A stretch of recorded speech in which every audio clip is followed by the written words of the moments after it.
નમસ્કાર, આપ જોઈ રહ્યા છો ન્યૂઝ ફોર ઇન્ડિયા. આપની સાથે હું છું હંસિની. નજર કરીએ આજના મુખ્ય સમાચારો પર. અમરેલીથી મહત્વના સમાચાર સામે આવી રહ્યા છે. ત્યારે અમરેલીના તરક તળાવ ગામે માનવભક્ષી દીપડો પાંજરે પુરાયો છે. 6 વર્ષના બાળકને મોતને ઘાટ ઉતારનાર દીપડો આખરે પાંજરે પુરાયો.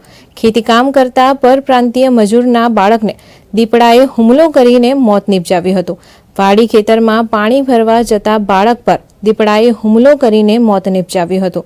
દીપડાની દહેશતથી તરક તળાવ ગામે ભયનું વાતાવરણ સર્જાયું છે. માનવભક્ષી દીપડાને પકડવા વન વિભાગ 1 અઠવાડિયાથી કવાયત હાથ ધરી હતી.